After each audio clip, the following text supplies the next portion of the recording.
اسی فیصلے نے آج منظر پیش کیا اس کی بنیاد پر اس پس منظر میں کہ پارلیمنٹ میں منظر آیا ایک مچھلی بازار کا، جس کے بعد یہ تمام اجلاس ملتوی کر دیے گئے۔ آج کے اس کلیدی پارلیمنٹ کے سیشن میں قومی اسمبلی اور سینٹ کے حوالے سے ہم آپ کو بتائیں گے وہاں کیا ہوا۔ ہمارے کورسپونڈنٹ عیسیٰ نقوی وہیں موجود تھے۔ بہت بہت شکریہ عیسیٰ صاحب، بتائیے گا کیا منظر تھا آج، کیا چیز ایسی تھی جو کم نظر آتی ہے پارلیمنٹ میں، آج کیا ماحول تھا؟ کامران خان صاحب، انتہائی مختصر مگر دلچسپ کارروائی ہوئی آج دونوں اجلاسوں کی۔ 3 سے 4 انتہائی اہم باتیں ہوئی ہیں۔ ایک تو یہ کہ حکومت جو ہے اس کے اراکین واضح طور پر نظر آتا ہے کہ کل کے فیصلے سے ان کا موڈ جو ہے وہ بہت جارحانہ ہو گیا، فرنٹ فٹ پہ نظر آئے حکومتی اراکین۔ پہلے جو کوشش کی جاتی تھی کہ کسی طرح افہام و تفہیم کے ساتھ اسمبلی کی کارروائی یا سینٹ کی کارروائی چلائی جا سکے، حکومتی اراکین بالکل اس موڈ میں نظر نہیں آ رہے تھے۔ اپوزیشن کی جانب سے نعرے لگے تو ان کا ترکی بترکی جواب دیا گیا حکومتی اراکین کی طرف سے۔ دوسری اہم بات جو ہوئی کہ آج جب خورشید احمد شاہ قائد حزب اختلاف قومی اسمبلی میں وہ کھڑے ہوئے قومی اسمبلی میں اور انہوں نے جب استعفے کا مطالبہ کیا تو اس کے ساتھ انہوں نے یہ بھی کہا کہ ملازم اپنے مالک سے تفتیش نہیں کر سکتا۔ گویا انہوں نے ان تمام اداروں کے اوپر عدم اعتماد کا اظہار کر دیا ہے جن کے لیے سپریم کورٹ کی جانب سے کہا گیا تھا کہ ان کی ٹیم بنے گی، JIT بنے گی۔ تیسری اہم بات جو ہوئی وہ آج کہ حکومت نے واضح طور پر اپوزیشن کو اب یہ آپشن نہیں دیا کہ پارلیمنٹ میں اس فیصلے کے حوالے سے یا میاں محمد نواز شریف وزیر اعظم پاکستان کے حوالے سے کوئی بھی بات کریں۔ اب دونوں اجلاسوں کو غیر معینہ مدت کے لیے ملتوی کرنے کا مطلب یہ ہے کہ انہوں نے اپوزیشن کو یہ فری ہینڈ دیا ہے کہ اب they can go to the streets, وہ اب جلسے کر سکتے ہیں اور وہاں پر اپنی آوازیں اٹھائیں۔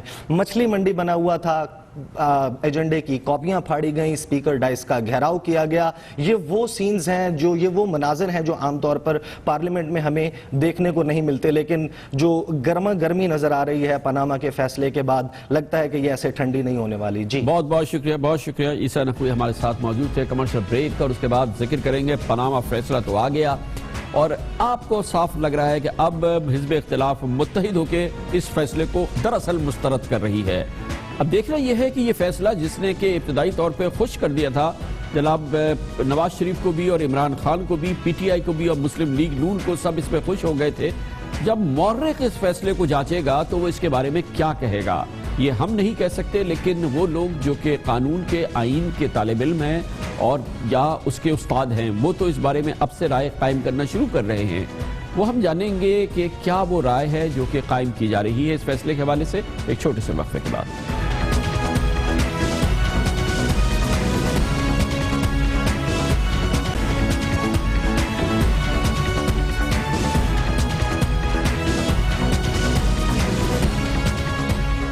سپریم کورٹ آف پاکستان کا پاناما فیصلہ اس لحاظ سے ضرور تاریخی ہے اور یونیک ہے کہ اس پر بین الفریقین نے مٹھائیاں بٹی، یعنی کہ پٹیشنرز نے بھی مٹھائیاں بانٹی فیصلہ آنے پہ اور رسپونڈنٹس نے بھی مٹھائیاں بانٹی، تحریک انصاف نے بھی مٹھائی بانٹی اور کھائی، پاکستان مسلم لیگ نون نے بھی مٹھائی بانٹی اور کھائی۔ اس لحاظ سے بہرحال یہ فیصلہ تاریخی ہے، مگر یہ فیصلہ جو کہ ایک انتہائی اہم موضوع پر آیا، تاریخ کے ایک اہم موڑ پر آیا، سپریم کورٹ آف پاکستان کے جو کلیدی فیصلے ہیں اس میں شامل ہو گیا۔ مورخ اس فیصلے کے بارے میں کیا کہے گا یہ جاننا بہت ضروری ہے۔ سپریم کورٹ آف پاکستان کے تاریخ میں، پاکستان کی تاریخ میں اس حوالے سے جو فیصلے آتے رہے ہیں اس کی ایک بڑی اکثریت انتہائی متنازعہ اس کی حیثیت رہی ہے، لیکن اس فیصلے کو آنے والا مورخ کیا کہے گا، اس کے بارے میں کیا رائے قائم کرے گا، یہ ہم جانتے ہیں آج کے جو تاریخ کے طالب علم ہیں، قانون کی آئین کے طالب علم اور اساتذہ، وہ اس بارے میں کیا کرتے ہیں، اور اس کے لیے ہم نے جمع کیے ہی آراء پاکستان کے نامور ماہرین آئین و قانون کی، جو کہ اس فیصلے کی تاریخی حیثیت کے بارے میں اپنی ابتدائی رائے دیں گے، جس میں جناب عابد حسن منٹو ہوں گے، اس میں محترمہ اسما جہانگیر ہوں گی، محترم بیرسٹر ڈاکٹر فروغ نسیم، جناب چودھری اعتزاز احسن اور جناب افتخار گیلانی۔ تاریخ اس کی اہمیت جو ہے وہ قانونی اہمیت تو شاید اتنی زیادہ کوئی ہو نہ ہو، یوزول ججمنٹ ہے جیسے ہمارے سپیریئر کورٹس کے، سپریم کورٹ کے، ہائی کورٹس کے ججمنٹس ہوتے ہیں، لیکن اس کی اہمیت پریکٹیکل وجوہات کی بنیاد کے اوپر ہے۔ جو ہمارے ملک کا اس وقت سیاسی منظرنامہ ہے اس میں ایک خاص قسم کی ججمنٹ کا آنا جو ہے وہ اہمیت کا مالک ہے۔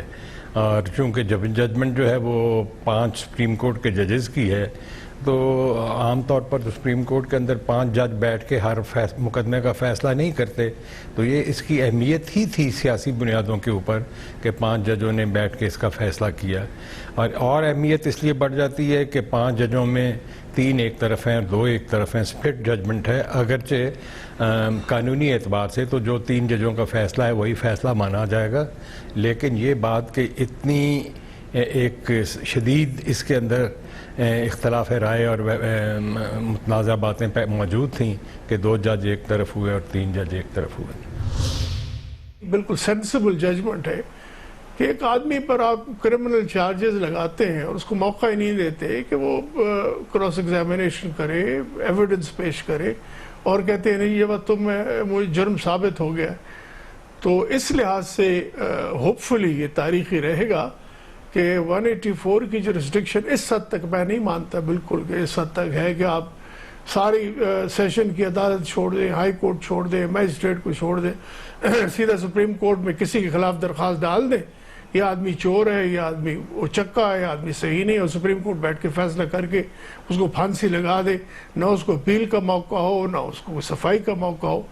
تو اس لحاظ سے میں سمجھتا ہوں یہ تاریخی ججمنٹ ہوگی کہ یہ بات ٹھیک نہیں ہے، کیونکہ اعجاز افضل صاحب نے یہی کہا ہے کہ پورے پروسیس میں سے گزرنا، وہ پروسیس سارا ہی انویسٹیگیشن ہوگی، چارج ہوگا، گواہیں وہ پیش کرے گا، صفائی پیش کرے گا، اس کے بعد جا کے کہیں فیصلہ ہوگا۔ وہ گاڈ فادر سے شروع کیا تو میں امید کرتی ہوں کہ اگلی ججمنٹ جو ہوگی وہ چارلی ولسن سے شروع کریں گے۔ گاڈ فادر کے ساتھ ایک مشابہت دینی تو ایک پریجوڈس خود بخود نظر آتا ہے نا، اور میں سمجھتی ہوں کہ یہ بہت اچھے جج ہیں، ان کو ایسا نہیں کرنا چاہیے تھا۔ آپ اپنی ججمنٹ لکھتے، جو بھی ہے اس کو برا بھلا ڈسکوالیفائی کرتے، مگر اپنی پریجوڈس جو ہے وہ اتنی ابھار کے باہر نکالنا میں نہیں سمجھتی کہ یہ ایک جج کو زیب دیتا ہے۔ 3 ججوں نے یا کہہ دیا کہ جی آپ پروف آپ کے اوپر ہو گیا، آپ نہیں کر سکے تو ان کو کنوکٹ کرتے، پھر کیوں چھوٹ دی؟ بڑا کنفیوزنگ فیصلہ ہے، وکیل کے ناطے مجھے یہ ججمنٹ کا سر پیر نہیں سمجھ آیا۔ جو 3 ججوں کا فیصلہ ہے وہ ناقص ہے، اس کا کوئی اثر نہیں ہوگا احتسابی عمل پہ۔ نواز شریف کے خلاف پہلے بھی جو جے آئی ٹی بنی، ماڈل ٹاؤن کی جے آئی ٹی بنی، اس کا کیا بنا؟ جے آئی ٹی بنانا نواز شریف کو رائے فرار دینا کے مترادف ہے۔ لیگیلٹی کی بات یہ ہے کہ اگر میرے پاس یا کسی کے پاس کوئی ایسٹ ہے تو فائنینشیل ٹریل میں نے دینی ہے، فائنینشیل ٹریل اس نے دینی ہے جو اس کا اونر ہے۔ تو اگر فائنینشیل ٹریل کوئی آدمی نہیں دے پاتا تو اس کے کانسیکوینسز ہیں۔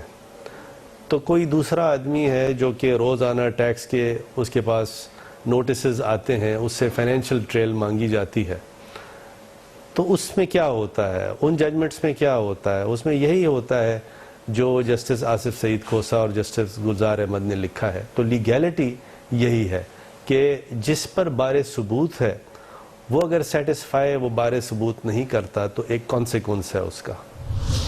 1972 میں جو اسما جیلانی کا ججمنٹ آیا تھا اس کو لوگ بڑے سنہری حروف سے یاد کرتے ہیں۔ تو اسی طرح جو یہاں ڈسینٹنگ 2 ججمنٹس ہیں جسٹس آصف سعید کھوسہ کے اور جسٹس گلزار احمد کے، اس کو لوگ یاد کریں گے اور یہ کہیں گے کہ ان 2 ججز نے جو ججمنٹ دیا ہے وہ پاکستان کی جو غریب عوام ہے اس کے وہ ہیروز ہیں۔ یہ 2 ججز جو ہیں پاکستان کی جوڈیشری کے اور پاکستان کے وکلا کے ہیروز ہیں۔ 3-2 کا ججمنٹ تھا، بہت ہی چھوٹا سا مارجن تھا، لیکن یہی ہوتا ہے قانون میں، آئین میں اور خاص طور پہ جمہوریت میں، چھوٹے سے فرق سے فیصلہ آ جاتا ہے اور پھر جو اکثریت ہے اس کو مانا جاتا ہے، چاہے ریفرینڈم ہو، چاہے ووٹ ہو، چاہے الیکشن ہو، چاہے عدالتی فیصلے ہو۔ تمام جمہوریتوں میں، مہذب اقوام میں یہی ہوتا ہے۔ اس کی ایک پوری تاریخ ہے، اس پہ نگاہ ڈالتے ہیں چھوٹے سے وقفے کے بعد۔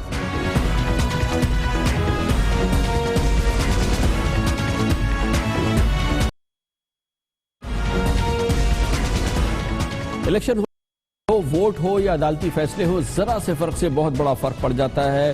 جناب نواز شریف اقتدار میں ہیں، وزیر اعظم کی حیثیت سے کنٹینیو کر رہے ہیں کیونکہ 2 جج صاحبان نے فیصلہ دیا کہ وہ اس کے اہل نہیں ہیں، لیکن 3 نے کہا کہ اس کی تحقیقات ہونا ضروری ہے۔ اگر یہ 3 جج صاحبان کہہ دیتے ہیں کہ جناب نواز شریف نااہل نہیں ہیں تو آج وزیر اعظم جناب نواز شریف نہ ہوتے وزیر اعظم کی حیثیت سے۔ یہی ہوتا ہے ریفرینڈم میں بھی اور ووٹس میں بھی، کروڑوں لوگ ایک سمت ووٹ دیتے ہیں لیکن ان سے چند سو لوگ زیادہ دوسرے سمت ووٹ دیتے ہیں تو پوری کایا پلٹ جاتی ہے۔ یہ ووٹ ہے جمہوریت کا، آئین کا اور قانون کا، یہی کہنا ہے۔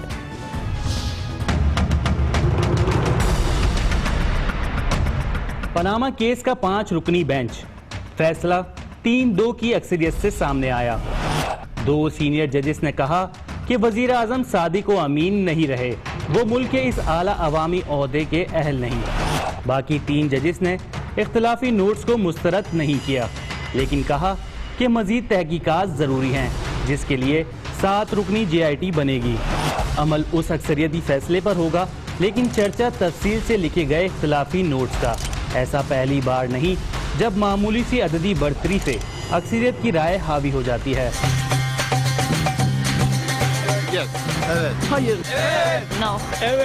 ترکی کی ہی مثال لیں تو حالیہ ریفرینڈم میں کانٹے کا مقابلہ رہا، لیکن صرف 2.8% ووٹوں کی برتری سے مسٹر اردگان کے حامی جیت گئے اور حزب اختلاف کو شکست ہوئی۔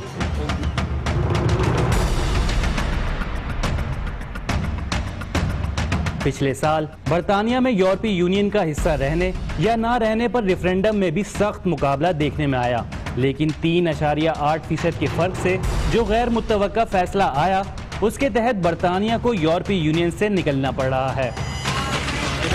امریکہ کی مثال لیں تو 2000 کے صدارتی انتخابات میں جارج بش اور ایل گور کی قسمت کا فیصلہ آ کر ریاست فلوریڈا کے چند سو ووٹوں پر اٹک گیا۔ ایل گور نے ووٹوں کی دوبارہ گنتی کا مطالبہ کیا، جسے بعد میں امریکی سپریم کورٹ نے 5-4 کی اکثریت سے رد کر دیا، اور یوں ایل گور کے بجائے جارج بش امریکہ کے صدر بن گئے۔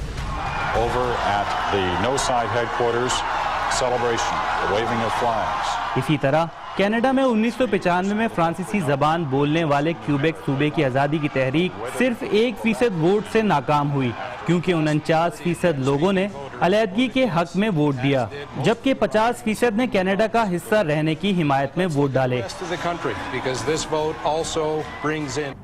آپ نے دیکھ لیا پوری دنیا میں یہ اصول ہے، جمہوریت ہے یا عدالتیں ہیں، ذرا سے فیصلے سے، ذرا سی فرق سے بہت بڑا فرق پڑ جاتا ہے۔ پاناما فیصلے کے حوالے سے یہ بات بہت اہم ہے کہ اس کا شدید انتظار تھا، پورا ملک ایک سسپینس میں تھا، اور کیونکہ سوشل میڈیا کا زمانہ ہے، بھرمار تھی کہ فیصلہ کیا آئے گا، فارورڈ ایز ریسیوڈ ہے، فیصلے آپ تک بھی پہنچ رہے تھے، پوری قوم تک پہنچ رہے تھے، تکے لگ رہے تھے، اندازے لگ رہے تھے، سب کچھ ہو رہا تھا، مگر ایسا لگتا ہے کہ بعض لوگوں کا اندازہ یا تو بہت اچھا تھا یا یہ کہ یہ راز نہیں تھا کہ فیصلہ 3-2 کا آئے گا، یا یہ بھی شاید راز نہیں تھا کہ 3-2 کا بھی آئے گا اور JIT بھی بنے گی۔ ایسا لگتا ہے کہ پاکستان کے صحافیوں میں سے بعض صحافیوں کا اس بارے میں یہ اندازہ تھا یا ان کی معلومات تھی، وہ بہت قریب تھی جو ماحول سامنے آیا ہے، اور یہ بڑی دلچسپ صورتحال ہے جس کا سلسلہ پچھلے کئی مہینوں سے، پچھلے چند ہفتوں سے تو یقینی طور پہ جاری ہے۔ ہم اس کے مختلف جو اندازے تھے یا جو خبریں تھیں وہ بہت ہی دلچسپ ہے، وہ آپ کے شیئر کرتے ہیں۔ مثال کے طور پہ معروف اینکر پرسن اور صحافی مطیع اللہ جان نے 4 ماہ قبل جنوری میں ایک کالم تحریر کیا جس میں انہوں نے کہا کہ 3 اور 2 5 ہوتے ہیں، فیصلہ 5 نے کرنا ہو تو 3 کی اکثریت فیصلہ اور 2 کی رائے محض اختلاف رائے بن جاتی ہے۔ مقدمہ جیتنے والا فیصلہ چوم چوم کر عدلیہ کو سلام کرتا ہے اور ہارنے والا اختلاف رائے کی بنیاد پر اپنا سیاسی سودا بیچنا شروع کرتا ہے۔ اسلام آباد میں پاکستان کے ممتاز صحافی، قانونی امور کے صحافی عبدالقیوم صدیقی نے 3 ماہ قبل فروری میں کہا تھا کہ ان کے خیال میں پاناما کا فیصلہ 3-2 کے بجائے 3-2 کی اکثریت سے آئے گا۔ آپ کو لگ کیا رہا ہے، یعنی کہ کس طرح کی ججمنٹ آ سکتی ہے؟ 2-3 کا کیا مطلب مجھے لگ رہا ہے کہ مختلف ہوگا، کچھ اختلاف رائے ہوگا اس بینچ کے۔ اچھا، یعنی کہ آپ کہہ رہے ہیں کہ 2 جج ایک طرف ہوں گے، 3 جج ایک طرف ہوں گے۔ اب اس سے زیادہ جو ہے آپ مجھ سے نہ ہی پریڈکٹ کروائیں تو زیادہ بہتر ہوگا۔ اسی طرح پاکستان کے ممتاز سینئر صحافی اور دنیا نیوز کے ایڈیٹر کرنٹ افیئر سلمان غنی نے بھی چند روز قبل پاناما فیصلے کے بارے میں اپنی رائے کا اظہار کیا تھا، جو فیصلے کی صورت میں سامنے بھی آئی ہے۔ میری اطلاع کے مطابق کہ سٹارز کی تقسیم کوئی 3-2 کی ہوگی۔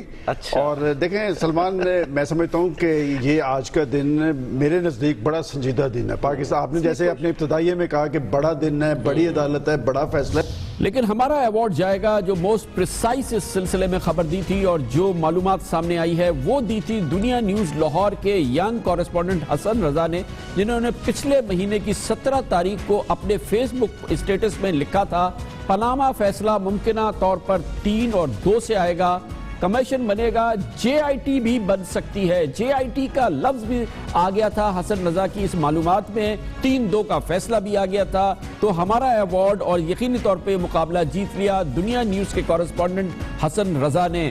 حسن بتائیے گا، کیا آپ کی اس بارے میں یہ خبر تھی، معلومات تھی، اندازہ تھا، کیا تھا آپ کا؟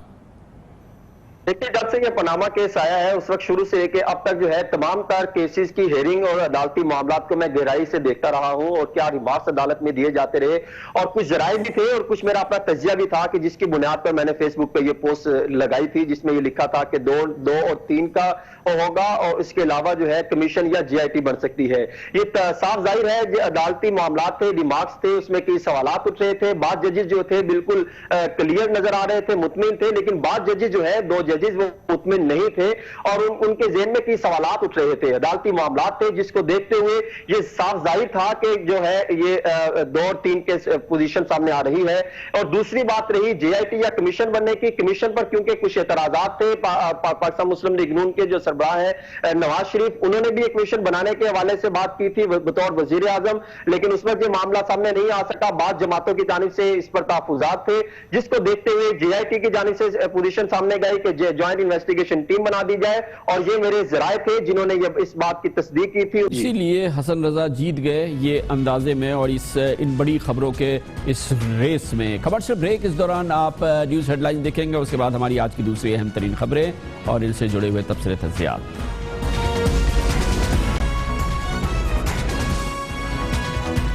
آپ دیکھ رہے ہیں خبروں، تبصروں اور تجزیات پر مبنی پاکستان کا سب سے معتبر نیوز شو دنیا، کامران خان کے ساتھ۔ جیسا کہ توقع کی جا رہی تھی، پاناما کیس کا فیصلہ آنے کے بعد ہی وہ تمام فیصلے، وہ تمام اقدامات جو کہ کلیدی اقدامات تھے جو حکومت نے روکے ہوئے تھے، جن کے فیصلے آنے تھے، اور وہ آنا شروع ہو گئے ہیں۔ اس کے واضح آثار بھی آ رہے ہیں اور ایسا لگتا ہے کہ آج ابتدا ہوئی ہے ایک سیریز آف فیصلوں کی جو کہ سامنے آئیں گی اور وہ چلے گی 2018 کے الیکشن تک۔ خیال یہی ہے کہ اس طرح سے ایک الیکشن کیمپین کا بھی آغاز ہو رہا ہے، لیکن بہت ہی کلیدی فیصلے جو کہ انتظار میں تھے پاناما کیس کا فیصلہ آ جائے اس حوالے سے، اور آج اس کی ابتدا ہو گئی ہے جب اب سے چند گھنٹے قبل سابق chief of army staff general Raheel Sharif کو فوری طور پر NOC جاری کر دیا گیا حکومت کی جانب سے، جنرل ہیڈ کوارٹرز کی اجازت سے، کہ وہ سعودی عرب جائیں اور وہاں پہ 39 ملکی غیر ملکی فوجی اتحاد کی قیادت کریں۔ آج سعودی حکومت کا خصوصی طیارہ لاہور آ گیا اور جناب راحیل شریف اپنے اہل خانہ کے ساتھ سعودی عرب روانہ بھی ہو گئے ہیں، اور جب آپ یہ پروگرام دیکھ رہے ہیں وہ سعودی حکومت کے، سعودی فرمانروا کے مہمان کی حیثیت سے اس وقت ریاض پہنچ بھی چکے ہیں اور اب انہوں نے اپنی ذمہ داری کا آغاز کرنا ہے۔ یہ ایک کلیدی فیصلہ ہے جو کہ آج فوری طور پہ ہو گیا ہے۔ ہماری اطلاعات کے مطابق حکومت اب تیار ہے، اناؤنسمنٹ کے لیے اعلان ہونے والا ہے۔ ڈان لیکس کے حوالے سے بھی اطلاعات کے مطابق جو رپورٹ تیار ہوئی ہے اس کا فیصلہ بھی آنے والا ہے۔ اس سے پہلے کور کمانڈرز کے اجلاس میں بھی کہا گیا تھا کہ یہ فیصلہ اب آئے گا، اور جیسا کہ توقع تھی اب یہ فیصلہ تیار ہے۔ آئندہ 3 سے 4 روز کے اندر یا آئندہ ہفتہ کے آغاز میں پیر یا منگل کو اس کی رپورٹ سامنے آ جائے گی۔ اب تک کی ہماری اطلاعات کے مطابق اس میں جس شخصیت کو نامزد کیا گیا ہے یا جن کا نام سامنے آیا ہے کہ جو کہ اس ڈان لیکس کی ممکنہ وجوہات میں سے ایک بڑی وجہ بنے، وہ وزیر اعظم کے معاون خصوصی جناب طارق فاطمی ہے، جو کہ امکان یہی ہے کہ یہ فیصلہ آنے کے بعد شاید ان کو ان کی ذمہ داریوں سے سبکدوش کر دیا جائے. اس طرح سے ڈان لیکس کا معاملہ بھی اور اس کا قضیہ جو ہے یہ سیٹل ہو جائے گا آئندہ چند دنوں میں. اس کے بعد حکومت دوسرے کلیدی اقدامات کر رہی ہے جس حوالے سے, اس میں ایک بڑا کلیدی قدم جو حکومت کو اٹھانا ہے وہ جو بجلی کے منصوبوں کے حوالے سے معاملات ہیں, جو سی پیک کے حوالے سے معاملات ہیں, جو پاکستان میں 10 ارب ڈالر کی سرمایہ کاری ہو رہی ہے, اس میں جو نیپرا کے مسائل سامنے آ رہے ہیں, نیپرا کا جو رول ہے اس حوالے سے حکومت کو اس سلسلے میں کوئی فیصلہ کن کارروائی کرنی ہے.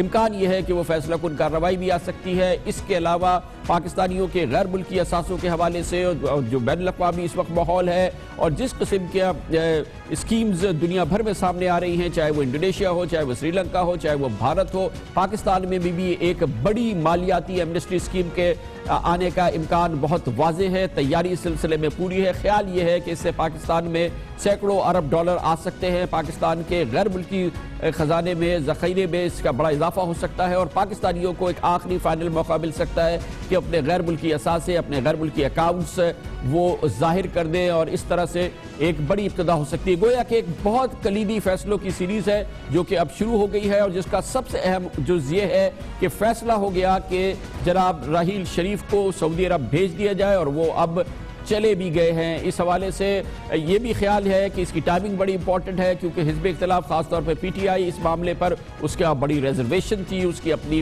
ایک بڑا محتاط اس معاملے پر رد عمل تھا. وہ نہیں چاہتے تھے کہ جنرل راحیل شریف یہ رول قبول کرے, لیکن خیال یہی ہے کہ اب سے 2 ہفتے قبل جو ان کی ملاقات ہوئی chief of army staff general Raheel Sharif, معاف کیجیے گا جنرل قمر جاوید باجوہ کے ساتھ, اس میں شاید جناب عمران خان کو تفصیل سے جنرل باجوہ نے بتایا کہ جنرل قمر جاوید باجوہ نے عمران خان کو بتایا کہ کیا کردار ہوگا اس الائنس کا اور خود جنرل ریٹائرڈ راحیل شریف کا.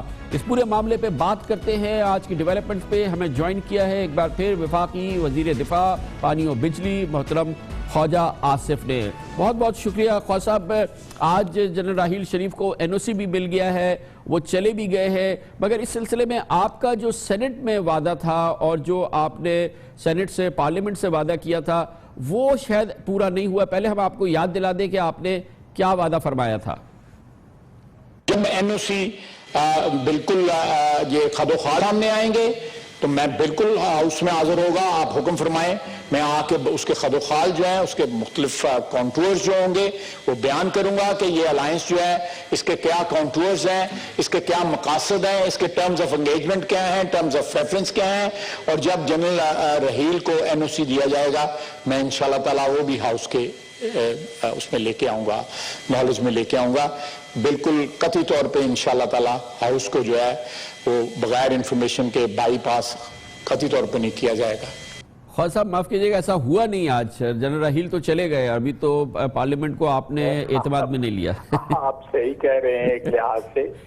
ایکچولی میرا جو ہے آج 12 بجے میں نے ہاؤس میں جانا تھا اور سینٹ میں میں نے جانا تھا اور وہاں پہ ایک موشن تھا یہ جو ہمارے کرنل جو ہے نیپال میں جو لاپتہ ہوئے ہیں اور ہمیں خدشہ ہے کہ ان کو انڈیا نے اغوا کروایا ہے, تو اس کے سلسلے میں نے بیان دینا تھا وہاں پہ. لیکن قومی اسمبلی اور سینٹ دونوں کا اجلاس جو ہے پروگ ہو گیا جس وقت میں نے جانے کا وہاں پہ ارادہ کیا.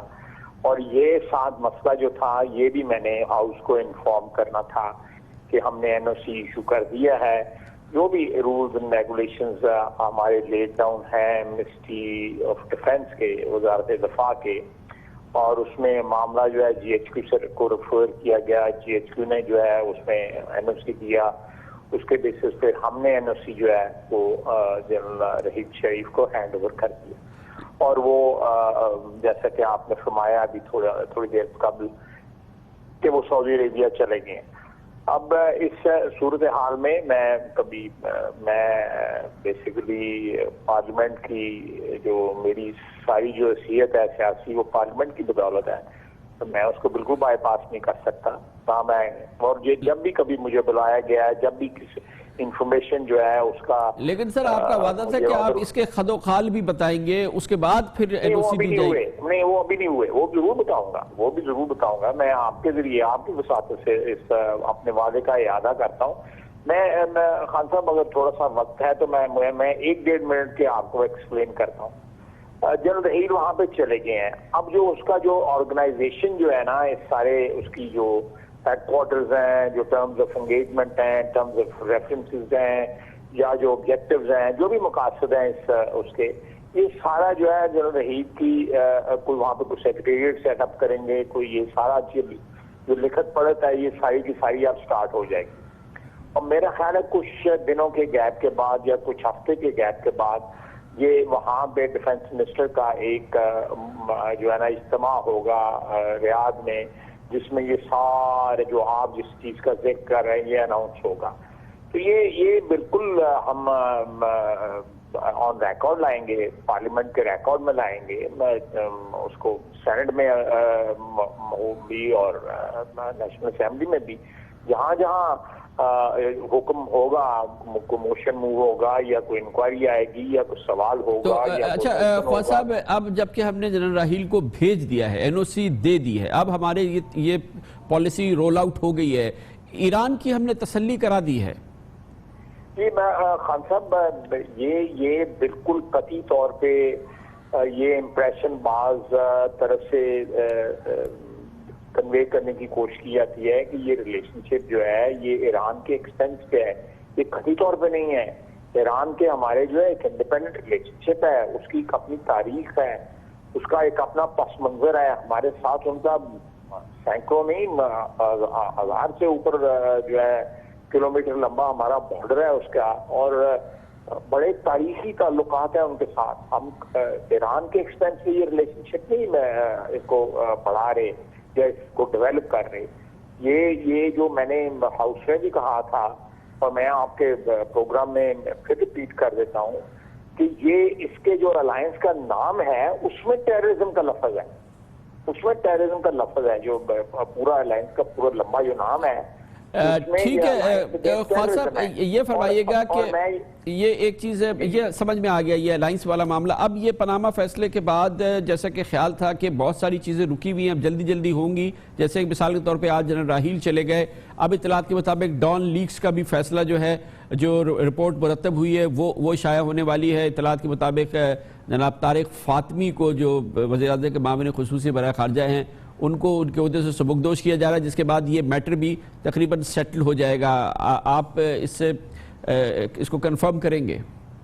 نہیں, میں خان صاحب مجھے قطعی طور پہ اس مسئلے کا تھرو آؤٹ جب سے یہ مسئلہ چلا ہے, میں اس میں میری کوئی انوالومنٹ نہیں ہے, میرا اس میں کوئی رشتہ ناتا نہیں ہے اس مسئلے کے ساتھ, نہ سرکاری طور پہ نہ پرائیویٹلی. دونوں صورتوں میں میرا اس کے ساتھ تعلق نہیں ہے, یہ مناسب نہیں ہے کہ میں اس پہ کمنٹ کروں. یہ جو میں نے ایک اور چیز کہی کہ جو بہت پھنسے ہوئے مسائل ہیں اور اب وہ ان پہ تیزی سے فیصلے ہوں گے. نیپرا والا ایک تو مسئلہ ہے نا, یہ تو حکومت کے گلے میں ہڈی کی طرح پھنسا ہوا ہے. نہیں, میں نیپرا والا مسئلہ جو ہے نا وہ ایکچولی اب CCI کی میٹنگ کے ایجنڈے پہ ہے, وہ کونسل آف کامن انٹرسٹ کے ایجنڈے پہ ہے. کونسل آف کامن انٹرسٹ جو ہے وہ اس کو اپروو کرے گی تو وہ آگے بڑھے گا, اگر وہ اپروو نہیں کرے گی تو وہ آگے نہیں بڑھے گا. یہ آپ کی بات بالکل درست ہے کہ وہ CCI, لیکن میں آپ کو اس میں ایڈ کر رہا ہوں کہ CCI کے ایجنڈے کے اوپر ہے. کونسل آف کامن انٹرسٹ کا جب اجلاس ہوتا ہے اس میں وہ چیز جو ہے نا اپروو ہوگی. ہم نے ویسے اس کے اوپر تمام صوبوں سے کمنٹس منگوا دیے ہوئے ہیں. they are all with us. اس میں KP کا, بلوچستان کا, سندھ کا, پنجاب کا, سب کے کمنٹس اس پہ آ گئے. بہت نوازش, یہ کمنٹس پہ بہت نوازش. بہت بہت شکریہ جناب خواجہ محمد آصف, وفاقی وزیر دفاع و پانی و بجلی ہمارے ساتھ ہیں. کمرشل بریک اور اس کے بعد ذکر کریں گے کل کا پاناما کیس کا فیصلہ. اس کا ایک حصہ یقینی طور پہ تاریخی حصہ ہے, کیونکہ اس کی کلیدی بات یہ ہے کہ 2 جج صاحبان نے, جس میں بینچ کے سربراہ بھی ہیں, انہوں نے کہا کہ وزیر اعظم جناب نواز شریف اپنے عہدے کے اہل نہیں ہیں.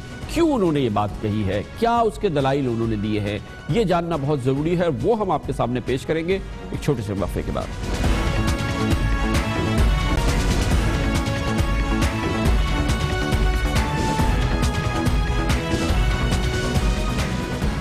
پاناما کیس کا جب کل فیصلہ آیا تو اس فیصلے کا وہ حصہ سب سے زیادہ قابل ذکر, سب سے زیادہ امپورٹنٹ اور کلیدی تھا, جس میں بینچ کی سربراہ جناب جسٹس آصف سعید کھوسا اور دوسرے سینئر ترین بینچ کے ممبر جناب جسٹس گلزار احمد نے یہ قرار دیا کہ جو